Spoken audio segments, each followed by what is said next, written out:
हाँ भाई, इकोनॉमी समझ नहीं आ रही। मार्केट इकोनॉमी क्या है, सोशलिस्ट इकोनॉमी क्या है, यहाँ प्रोडक्शन कौन कर रहा है, क्यों कर रहे हैं ये प्रोडक्शन, ये प्राइस कैसे सेट करते हैं, यहाँ पॉलिसी मेकिंग किसके हाथ में है, कुछ समझ नहीं आ रहा ना।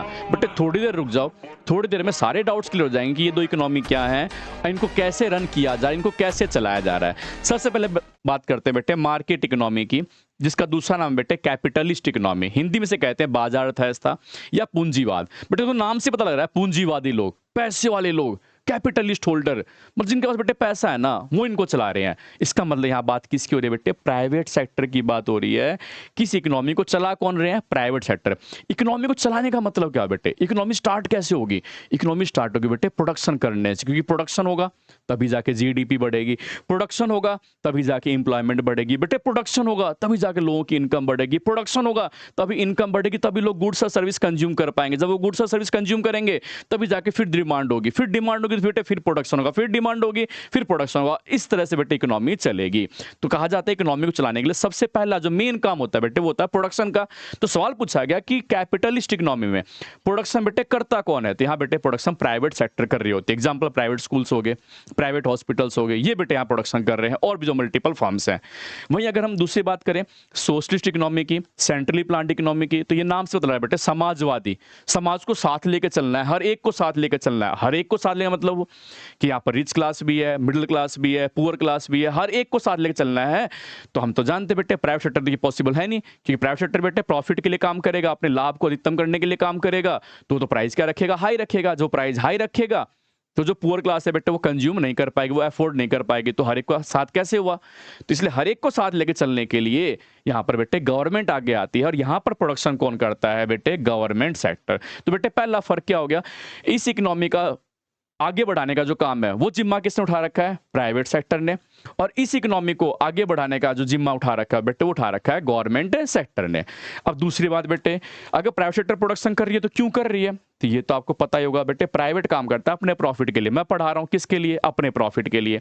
और गवर्नमेंट किसके लिए काम करती है, सोशल वेलफेयर के लिए, समाज के कल्याण के लिए, कि भाई सोसाइटी का वेलफेयर होना चाहिए, सबका कल्याण होना चाहिए। सबका कल्याण तभी हो पाएगा बेटे जब प्राइस कम से कम रखा जाएगा या फ्री ऑफ कॉस्ट वो गुड्स और सर्विसेज क्या की जाएगी, प्रोवाइड की जाएगी। इसलिए आपने देखा होगा कि जहां पर गवर्नमेंट प्रोडक्शन कर रही होती है, जैसे गवर्नमेंट स्कूल्स हो गए, गवर्नमेंट हॉस्पिटल्स हो गए बेटे, यहाँ free education services, free health services, ये क्या की जा रही है, प्रोवाइड की जा रही है। बीपीएल कंज्यूमर्स को जो राशन मिल रहा है, अनाज मिल रहा है बेटे, सब्सिडी जो मिल रही है, फिर उसके बाद old age pension, window pension, multiple जो बेनिफिट्स मिल रहे हैं पब्लिक को यहाँ पर, वो इसलिए मिल रहे हैं बेटे कि हर एक की क्वालिटी ऑफ लाइफ बेटर हो सके।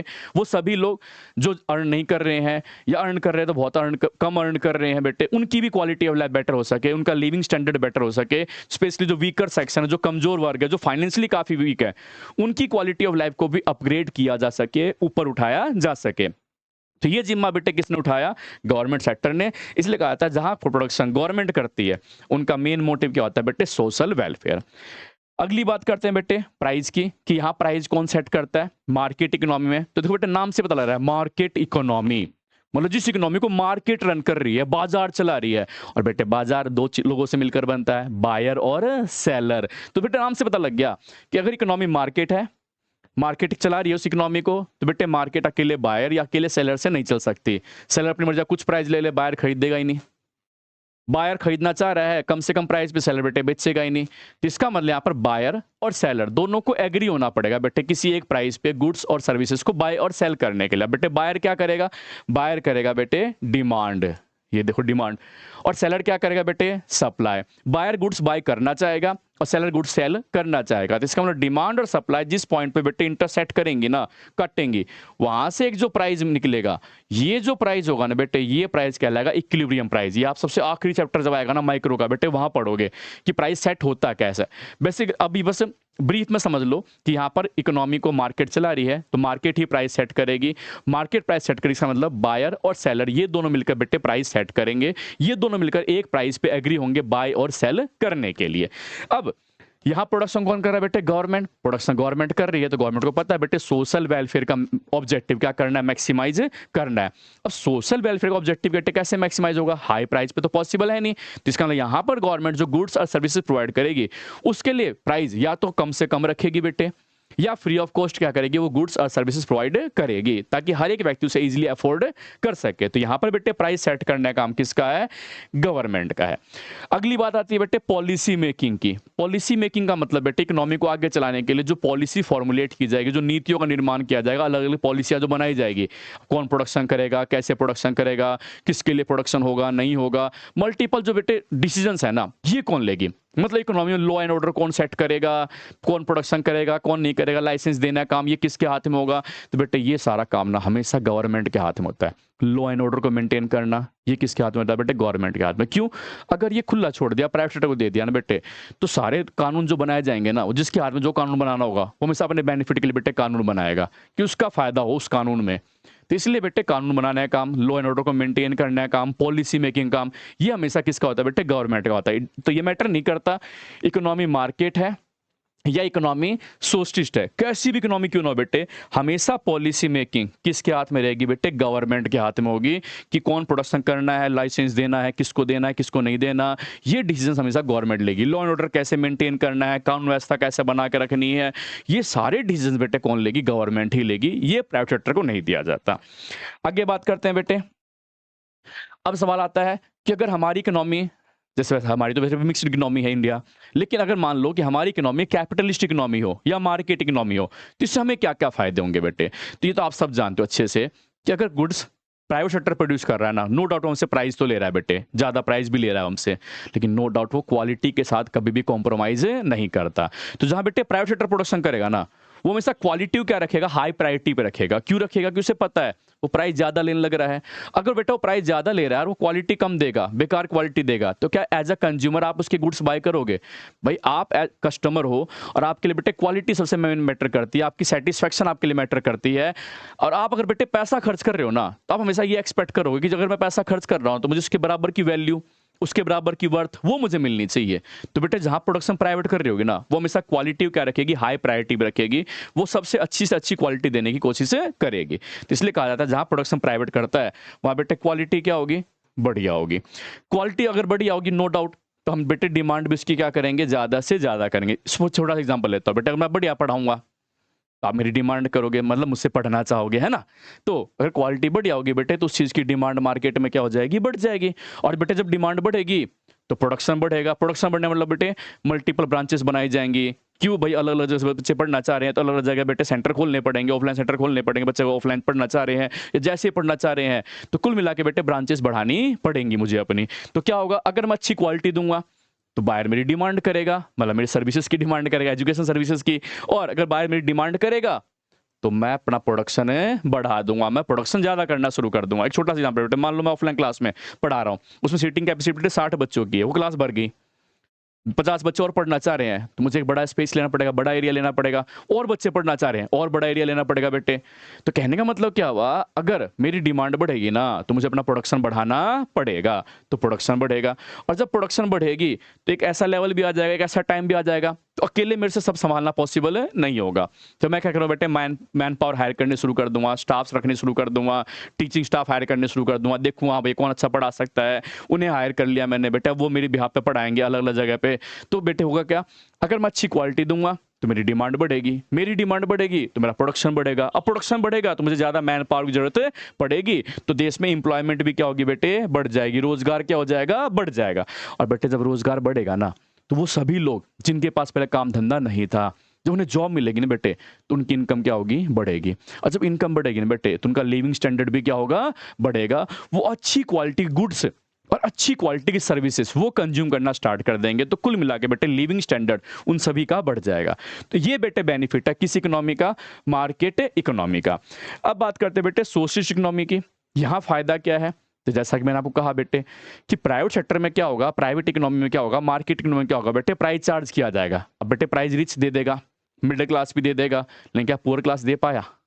इसका मतलब डेवलपमेंट जो होगी, जो विकास होगा, जो लिविंग स्टैंडर्ड इंप्रूव होगा, जो इनकम बढ़ेगी, ये सारे फायदे किसको होंगे, जो रिच क्लास होगा, जो मिडिल क्लास होगा, इनके लिए बेटा बेनिफिशियल है।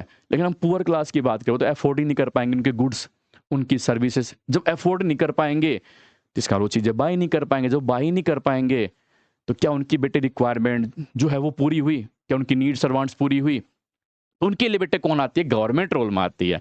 गवर्नमेंट कहती है बेटे free education, free health services, free अनाज। भाई जो आपकी मिनिमम रिक्वायर्ड हो पूरी होंगी इससे। तो इससे क्या होगा बेटे? हर एक की डेवलपमेंट हुई, हर एक का विकास हुआ। अब प्राइवेट स्कूल्स में क्या होगा बेटे? जो फीस दे सकता है उसका एडमिशन होगा। प्राइवेट हॉस्पिटल्स में क्या होगा बेटे? जिन जो फीस दे सकते हैं उनका इलाज होगा, है ना? तो इसका मतलब जो सर्विसेज हैं वो किनको मिल रही है? जो पे करने कैपेबल उनको मिल रही है, और जो पे करने कैपेबल नहीं बेटे उनको नहीं मिल पा रही वो सर्विसेज। तो डेवलपमेंट किसकी हुई? जो पे करने कैपेबल उसकी डेवलपमेंट हुई, और जो पे करने कैपेबल नहीं है बेटे उसकी डेवलपमेंट नहीं हुई, उसका विकास नहीं हुआ। लेकिन जहां पर बेटे प्रोडक्शन गवर्नमेंट कर रही होती है, तो गवर्नमेंट जो प्रोडक्शन कर रही है उसका मेन मोटिव क्या होता है कि प्रोडक्शन सबके लिए की जाएगी। तो डेवलपमेंट बेटे क्या होगी? सबकी होगी। सबकी होगी तो उसे कहा गया बेटे इक्वल डेवलपमेंट, समान विकास, हर एक का विकास होगा। अब बात करते बेटे, आपको पता है एक सिक्के में अगर हेड होगा तो टेल भी होगा। अगर किसी एक इकोनॉमी में प्रॉफिट दिख रहे हैं, हमें इतने फायदे दिख रहे हैं, तो कुछ ना कुछ बेटे उसके डिसएडवांटेज भी होंगे, उसके नुकसान भी होंगे, उसके ड्रॉबैक्स भी होंगे। तो यहाँ पर बेटे ड्रॉबैक्स क्या है पता ही लग गया होगा कि यहाँ अगर इक्वल डेवलपमेंट है तो यहाँ बेटे डेवलपमेंट कैसी हो जाएगी? अनइक्वल। अनइक्वल डेवलपमेंट मतलब बेटे रिच क्लास की डेवलपमेंट होगी, मिडिल क्लास की डेवलपमेंट होगी, और पुअर क्लास की डेवलपमेंट नहीं होगी, क्योंकि वो पे करने के बेटे कैपेबल है ही नहीं। तो यहाँ पर जो पे करने कैपेबल होगा उसकी डेवलपमेंट होगी, उसका विकास होगा, और जो पे करने कैपेबल नहीं होगा बेटे उसकी डेवलपमेंट नहीं होगी। दूसरे पॉइंट से प्रोडक्शन सेक्टर साइड से समझो बेटे। अब एजुकेशन सर्विसेज प्रोवाइड तो बहुत सारे स्कूल्स कर रहे हैं, हेल्थ सर्विसेज बहुत सारे हॉस्पिटल्स प्रोवाइड कर रहे हैं। अब बेटे सबकी क्वालिटी तो बहुत बढ़िया नहीं होती, तो जिनकी क्वालिटी बढ़िया होंगी वो हॉस्पिटल चलेंगे, जिनकी क्वालिटी बढ़िया होंगी वो स्कूल चलेंगे, और जिन क्वालिटी बेटे रद्दी होगी ना, बेकार होगी ना, वो स्कूल बंद हो जाएगा, वो हॉस्पिटल बंद हो जाएगा। तो क्या हुआ बेटे? डेवलपमेंट एक की हुई, दूसरे की नहीं हुई। तो इसलिए कहा गया कि यहाँ जो डेवलपमेंट होती है वो कैसी होती है? Unequal development. अब बात करते हैं यहाँ जो डेवलपमेंट है वो कैसी होती है। तो ऐसा कहा बेटे यहाँ जो डेवलपमेंट की रेट होती है ना, वो लो रेट होती है। ग्रोथ और डेवलपमेंट की जो रेट होती है बेटे वो काफी लो होती है। लो का मतलब बेटे कि बेटा आपने देखा होगा जहां पर गवर्नमेंट काम कर रही होती है ना, वहां बहुत स्लोली काम हो रहा था। जो विकास होता है बेटे बहुत स्लोली हो रहा होता है। स्लोली का मतलब कि बेटे जो काम तेजी से होना चाहिए ना, जो काम प्राइवेट सेक्टर टेंडर लेती है, काम तेजी से कर देते हैं बेटे, वहां अगर गवर्नमेंट कोई काम कर रही होगी ना बहुत स्लोली होगा। जैसे मान लो बेटे रोड का कंस्ट्रक्शन हो गया, बारिश के टाइम पे आप देखते होगे नालों में पानी भर जाते हैं, रोड में बहुत सारा पानी आ जाता है बेटे, वो सारा किसके हाथ में है? गवर्नमेंट के हाथ में है। लेकिन गवर्नमेंट अगर वो चाहे तो बेटा वो काम तेजी से कर सकती है, लेकिन गवर्नमेंट वो काम तेजी से करती नहीं है। तो इसलिए बेटा ऐसा कहा जाता है कि जहां पर गवर्नमेंट होगी ना वहां विकास तो होगा, डेवलपमेंट तो होगी, लेकिन जिस स्पीड से होनी चाहिए ना बेटे उस स्पीड से नहीं होगी। इसलिए कहा गया बेटे लो ग्रोथ रेट ऑफ डेवलपमेंट, की ग्रोथ रेट क्या रहती है? कम से कम रहती है। अब बेटा आखिरी सवाल कि ये जो दोनों इकोनॉमी है ये कहाँ कहाँ पाई जाती है, कहाँ कहाँ देखने को मिलती है? तो बेटे जो कैपिटलिस्ट इकोनॉमी है ना, ये आपको अमेरिका, ऑस्ट्रेलिया, न्यूजीलैंड इन जैसे देशों में देखने को मिलेगी। वही अगर हम बात करें बेटे सोशलिस्ट इकोनॉमी की, तो चाइना हो गया, रशिया हो गया, यहाँ पर जो इकोनॉमी बेटे ये सोशलिस्ट इकोनॉमी है। तो उम्मीद करता हूँ बेटे सारी बात समझ में आ गई होगी, सारे डाउट्स क्लियर हो गए होंगे। और बेटे तीसरी एक इकोनॉमी है मिक्स्ड इकोनॉमी, साथ साथ ये भी समझ ही लो मिक्स्ड बेटे कुछ भी अलग नहीं है, कैपिटलिस्ट और सोशलिस्ट दोनों को कंबाइंड कर दो, ये बन गई बेटे नई इकोनॉमी, मिक्स्ड इकोनॉमी। इसका मतलब इस इकोनॉमी में प्रोडक्शन प्राइवेट भी कर रहा है, गवर्नमेंट भी कर रहा है, दोनों ऑब्जेक्टिव है, प्रॉफिट भी है, सोशल वेलफेयर ऑब्जेक्टिव भी है। दोनों सिस्टम से पाए जाते हैं बेटे। प्राइस सेट काम डिमांड और सप्लाई का भी होता है, जहां गवर्नमेंट का डिपेंड होता है वहां प्राइस सेट गवर्नमेंट करती है। और बेटे पॉलिसी मेकिंग वही गवर्नमेंट के हाथ में हो गई, जो हमने दोनों में पढ़ा। और बेटे आखिरी में एग्जाम्पल, इसका एग्जाम्पल बेटे इंडिया हो गया, पाकिस्तान हो गया, श्रीलंका होगी बेटे, बांग्लादेश होगी, इन सब देशों में कौन सी इकोनॉमी पाई जाती है बेटे? मिक्स्ड इकोनॉमी पाई जाती है। यहाँ तक बात समझ में आ गई होगी।